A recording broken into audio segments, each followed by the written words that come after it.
Assalamualaikum warahmatullahi wabarakatuh. Alhamdulillah para wargi mitra kaum dangu sadayana dina dangat ayeuna tiasa patepang dangu deui sareng sim kuring Mang Aa.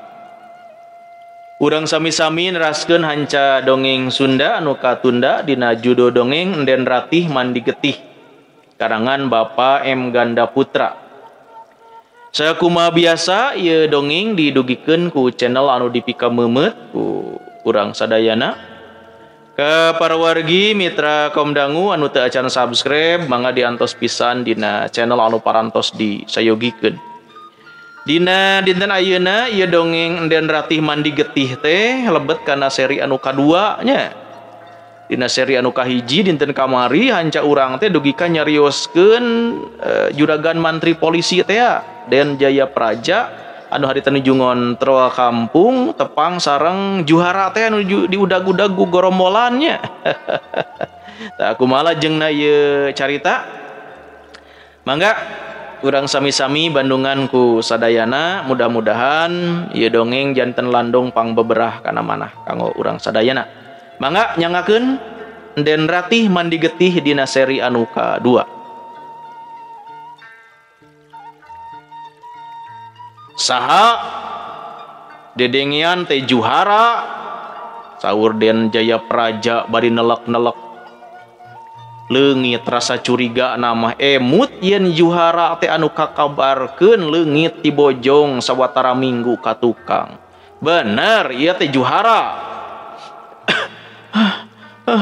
Leres gan abdi teh diculik ku gorombolan dirorompok di bojong.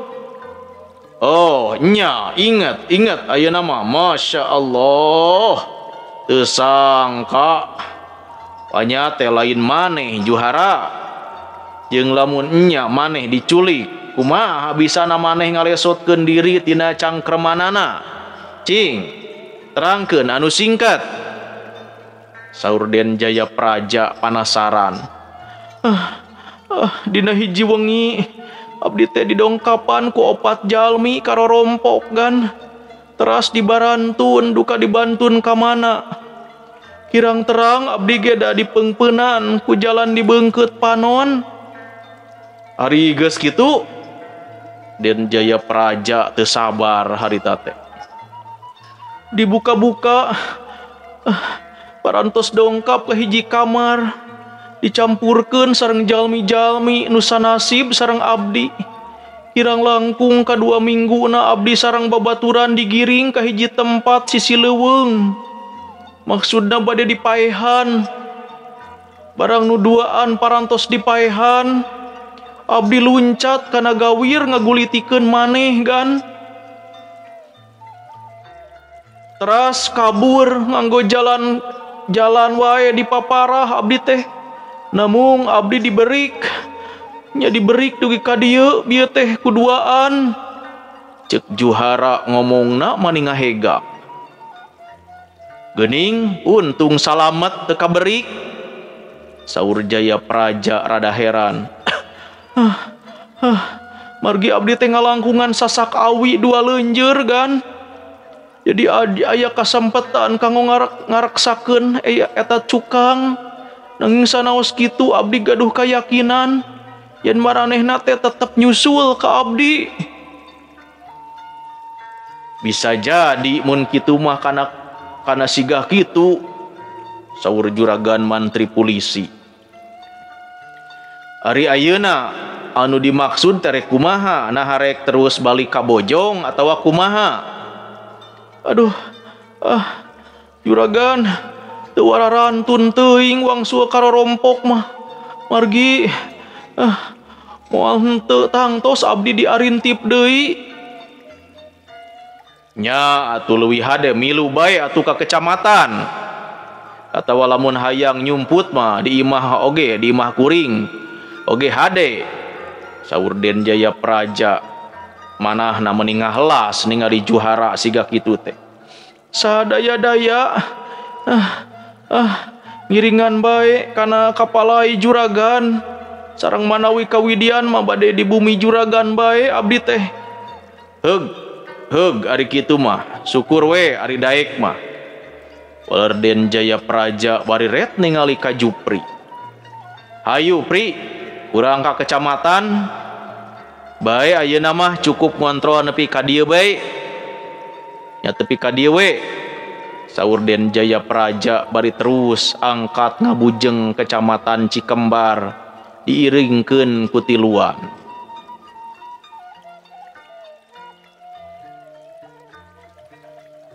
Kira-kira sajam di jalana Den Jayapraja geus sumping ka kantor kacamatan. Anjeunna ngaraos regreg manahna dumeh ningali nu ngajaraga alat nagara dibantu ku rakyat satempat pada ngabantu ngajaraga keamanan daerahna. Peknya Pri, sing bisa dikolotkeun di dieu, sing bisa ngatur sakumaha kawajiban Bapa rek imah heula. Saur Juragan Jayapraja, mangga gan, mugi percanten bae sareng moal nyandak rencang gitu ka bumi. Ah, keun bae entong da ieu aya batur tambah keung di jalan mah. Walerna bari ningali ka Juhara anu harita teh hayang milu. Hayu Ra, urang ka imah kuring we. Ngiringan gan, tembak Juhara terus indit ngiringkeun Jayapraja nurek mulih ka bumina. Nu jauhna kira-kira 3 atawa 4 kilometer ti kantor kacamatan.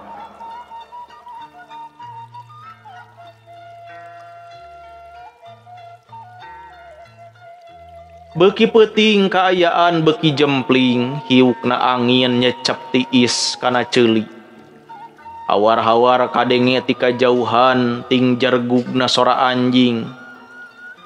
Tempo-tempo aya oge nu babaung kadenge na melengking ka awang-awang. Nimbulkeun rasa kakeueung ting sariak bulu punduk.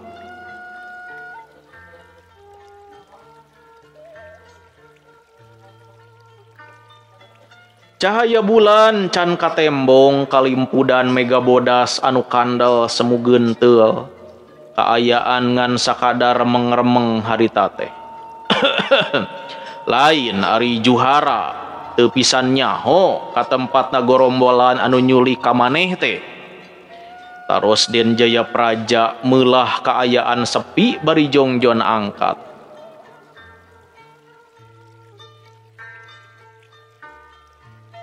Muhun gan nanging sanaos abdi teu terang oge tetep we ku kinten-kinten mah di daerah Cantayan gan. Di Cantayan nah geuning maneh bet panggih di Cikate. Nah rek ka mana? Saur Den Jayapraja heran. Numawi sanggam abdi oge bade kabur katebihan bakat ku sieun abdi teh. Naon cek dugaan maneh pang dicuriga atau diculik unu ti leuweung teh. Ari kaemut ku abdi mah dumeh abdi sok sering kadongkapan sareng ngajamu tiap-tiap alat nagara nu sarumping karorompok gan. Temba Juhara. Oh, bisa jadi lamun kitu mah sabab maranehanana anti ka alat nagara anu sah. Saur Den Jayapraja.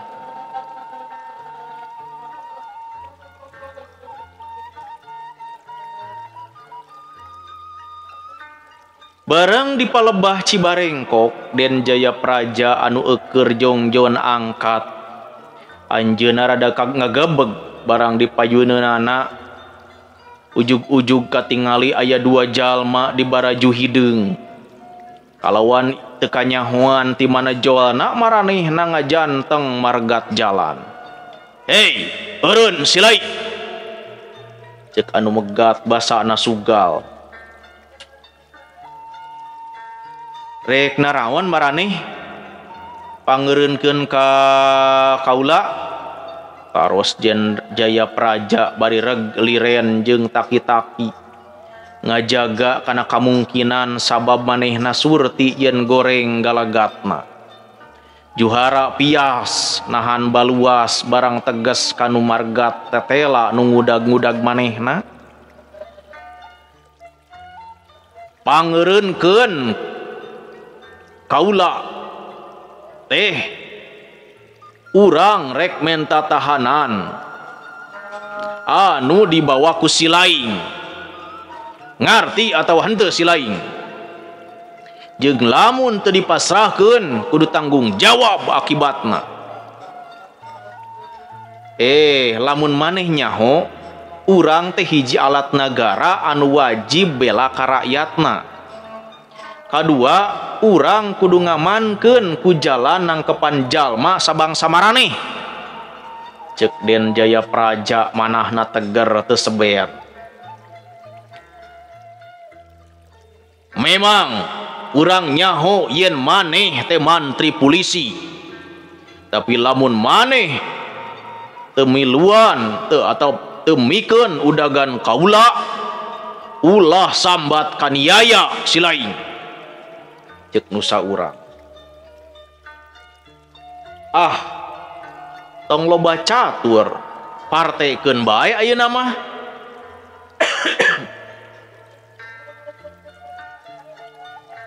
Ceuk Den Jayapraja harita teh. Euy, tong kalakang ngomong, kodaran sakalian. Ceuk baturna bari sarepet narik bedog terus ngadeukeutan ka Den Jayapraja. Den Jayapraja mundur salengkah socana neuteup kana pigerakan musuhna. Tapi teu kanyahoan, jeleng manehna luncat bari ngaheumbatkeun bedogna. Jayapraja reuwas rikat mundur saligrana ngarengkog kesit ngababukeun andukna anu dipolarkeun ngarah bedog anu nyamber.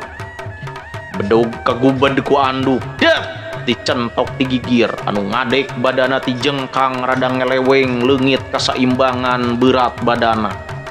Sakiceup cekuk, aduh, talonyong manehna kana kamalir bedogna murag tina leungeunna. Nu saurang deui teu cicingeun sebrut nubruk nyebetkeun bedogna. Den Jayapraja barang ningali gurilapna bedog anu disabetkeun kana sampeanana, jeleng juragan mantri polisi teh luncat bari ngebesotkeun sampean ka tuhuna. Dek, aduh, lengak. Musuhna teh ngalengak. Panona peureum nahan nyeri di tajong cukang irungna. Den Jayapraja kesit nuyun nunjalkeun peureupna kana iga burung musuhna. Ceku solontot gubrag manehna labuh nyangkorah dina kamalir bedogna ti pental. Baturna hudang gabrug ngarontok ti tukang, tapi Jayapraja awas brak cingogo atuh curalit gubrag hap musuhna ti totog kana gawir asa diledot ku Raden Jayapraja asempetan karawok kana sukuna durugdug digusur ka tengah jalan. Musuhna nyengir tonggongna nyeri kana batu totopongna lesot.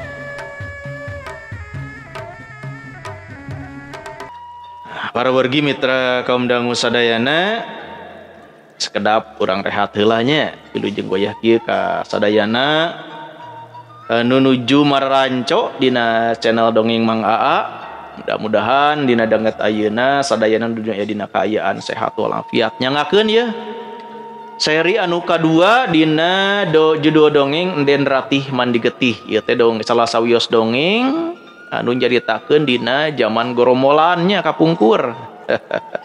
Jadi upami dongeng Ginggi mah sareupna di Pajajaran urang nyaritakeun sejarah kerajaan Pajajaran, ieu mah dongeng tapi fiksinya ieu mah.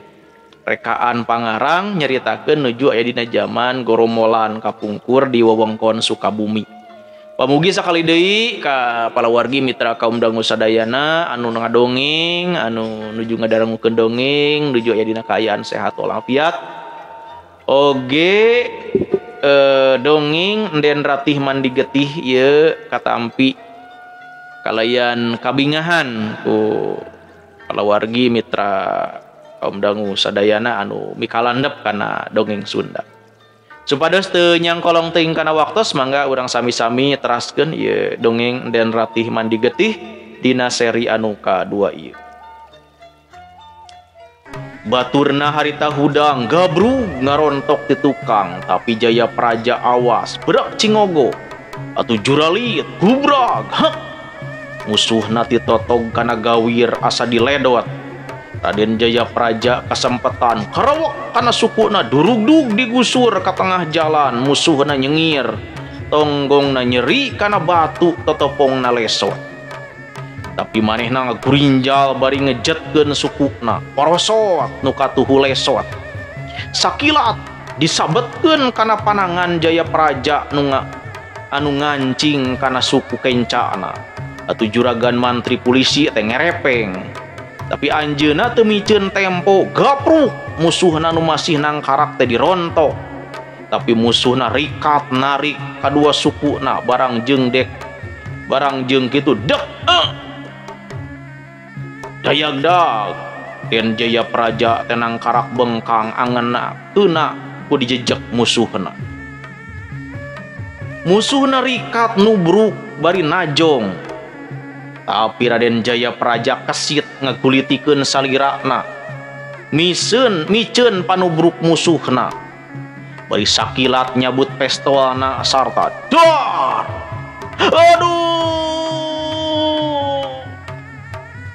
Bru musuhna namru ti kusruk kana gawir dadana katembus pelor. Udag adug terus cicing horeng ngalepaskeun nyawa.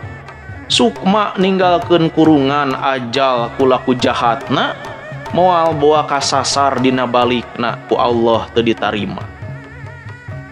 Barang baturna ngadenge beledagna sora pistol sarta katembong yen baturna ngudupruk kasih si gawir korejat manehna cengkat luak liuk terus kabur lumpatna ti paparatit ku kurubutan asup kana rungkun poek henteu nolih ka baturna nu geus paeh harita teh.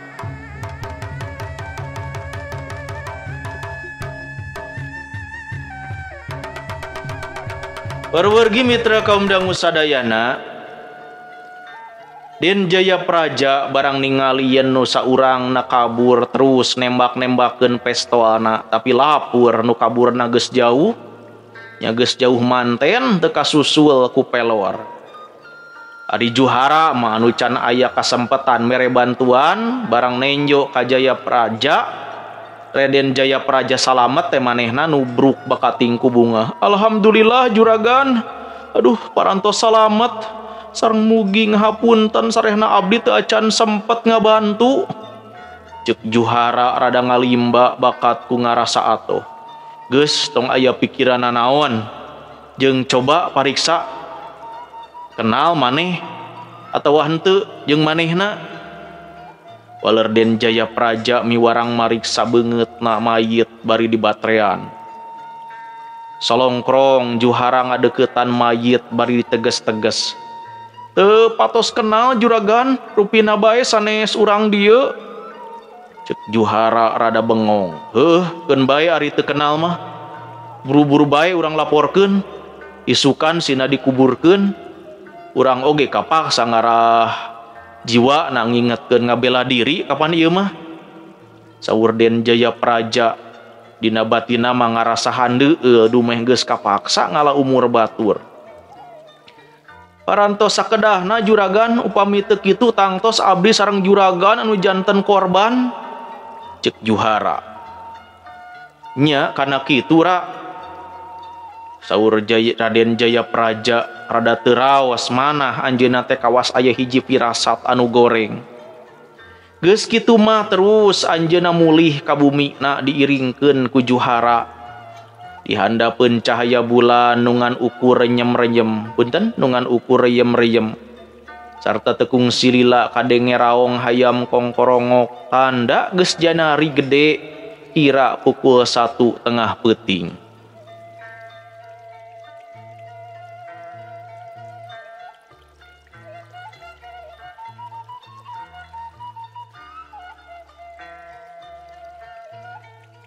Warwargi mitra kaum dangu sadayana cag urang tunda heula kaayaan di wewengkon Kampung Den Jaya Praja.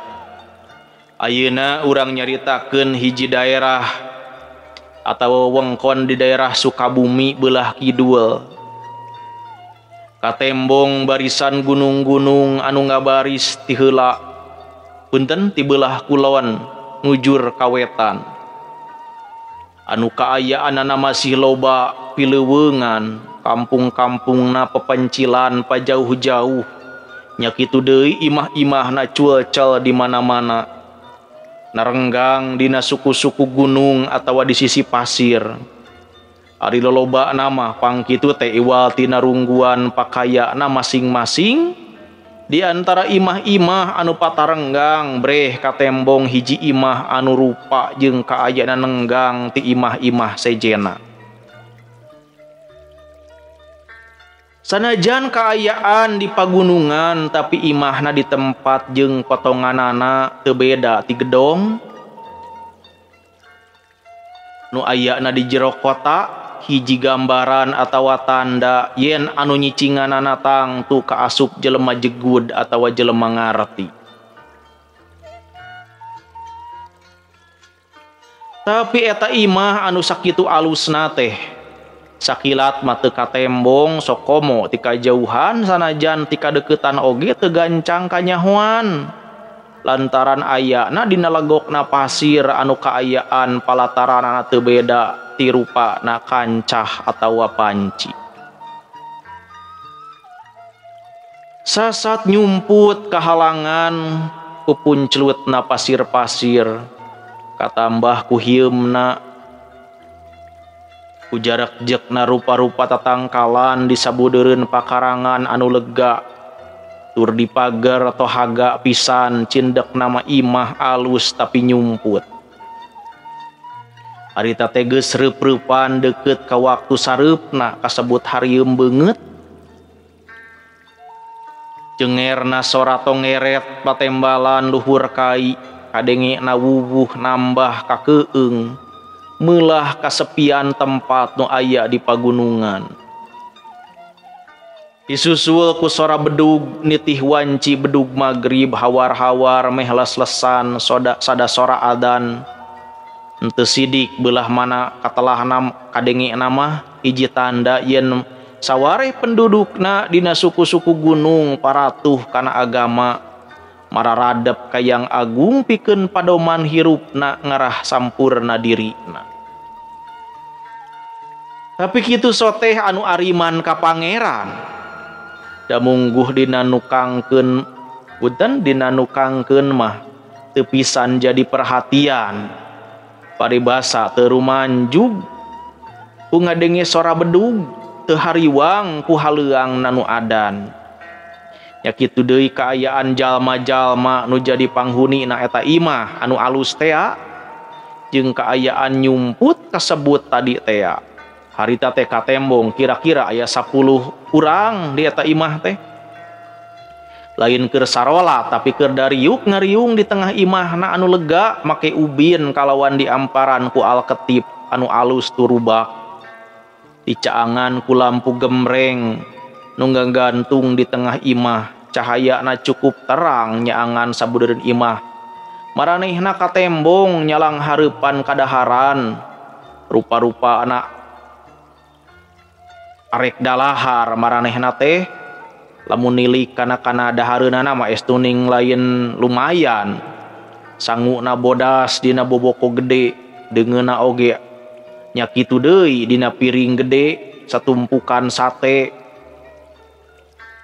daging panggang daging hayam sagala nyen cindekna mah teu mirip-mirip kadaharan urang kampung anu biasa.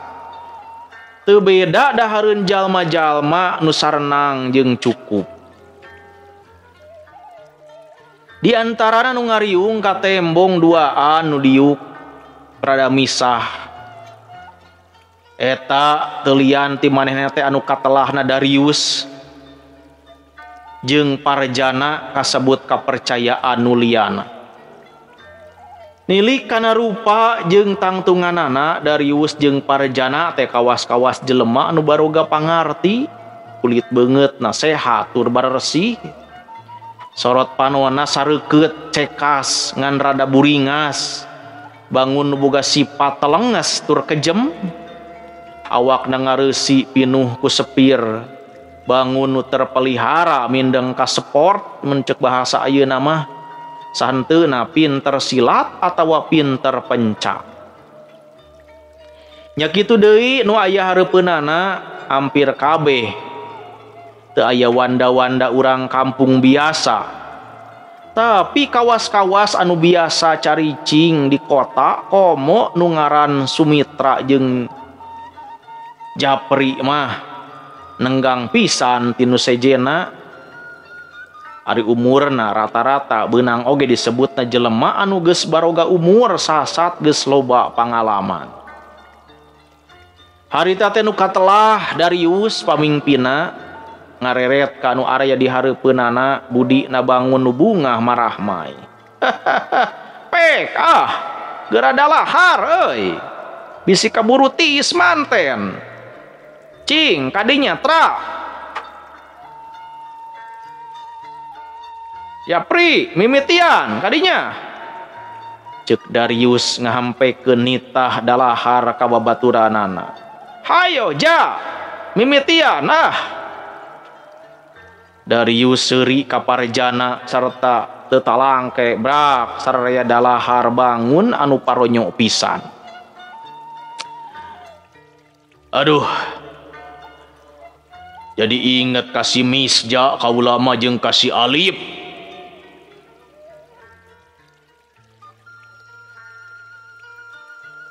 Cek baturna anu katelah Parjana ngareret ka Darius. Awas moal lila deui oge datang meureun. Temba baturna bari ngagalemoh ping-ping daging hayam. Ari nu keur indit mah ulah sok diinget-inget bisi hatena gentar euy. Cek Darius ngareret harita teh ka Sumitra.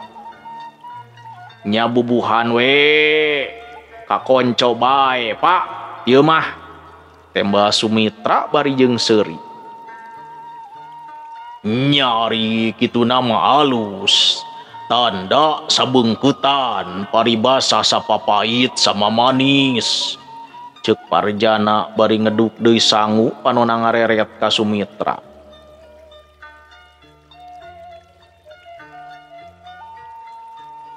Saha atuh maranehna teh? Ieu ku pangarang diterangkeun cenah Darius sabatur-batur teh. Tayalian maranehna teh anu kaasup organisasi kajahatan nya gorombolan teh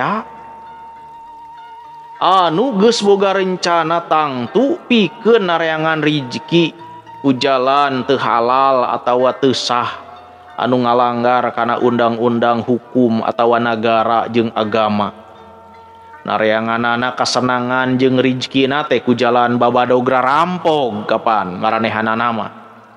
Atawa maksa mirusak ku jalan kekerasan dina ngalaksanakeun niatna teu jadi halangan ka maranehanana sanajan kudu ngalapatina sasamaning manusa.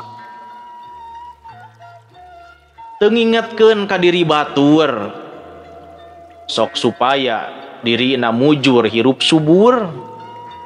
Teu kurang sandang jeung pangan lain benang kesang ngan sakadar menang bedang teu sieun ku undang-undang nu kitu mah. Teu era ku nu kawasa nu ngatur hirupna manusa ngan ukur haliah dunia we nu dipandang ku manehna keur ngurus anak bojona nu caricing di kota.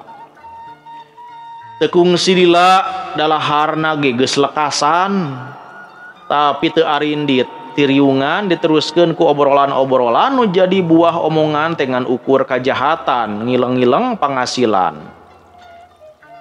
Lain ana diinget-inget mah rada rada melang oge kaula teh kasih Misjan jeung kasih Alip. Ceuk Darius ngamimitian nyerita. Leres kitu mangka geus 3 poe ayeuna arinditna teh. Tembak Parjana rada riuk. Nah kunaon pangna manehna teu bisa kabur jeung naha geus jelas kasalahanana si Juhara nu maehan batur urang. Cek baturna harita teh, ari emutan abdi mah moal lepat yen Juhara nu boga dosana atawa saben sahenteu na manehna nu ngalaporkeun ka polisi. Cek Parjana, naon sababna pang bisa nangtukeun kitu? Margi manehna sok mindeng kadatangan ku alat-alat nagara. Nya teu dijadi pikiran teuing ari ku kalengitan batur hiji mah. Cek Darius bangun susah sabab sakabeh pagawean kudu mawa korban we ngan dipaurkeun teh sok sieun manehna nerangkeun rasiah urang, rasiah maranehanana kanu berwajib. Tapi da lain di dieu apaan waktu dikeremna teh si Juhara teh. Cek Parjana, sanajan kitu tapi tetep urang kudu curiga jeung hati-hati ngajaga bisi aya panyelidikan anu wajib. Kadua lamun nepi ka salah saurang katangkep ajeun paeh tinimbang betus mah. Kitu sabab lamun nepi ka kabongkar sarua bae jeung kalengitan kahirupan beter atawa henteu jana. Cek Darius harita teh nanya ka Parjana, puguh bae kana kitu mah. Tapi waktosna para wargi mitra Komdang sadaya parantos saeb cag urang tunda heula ieu dongeng Den Ratih mandi getih dina bagian anu kadua. Sakitu nu tiasa kapihatur dina dinten ayeuna hapunten nu kasuhun. Wilujeng kantun. Wassalamualaikum warahmatullahi wabarakatuh.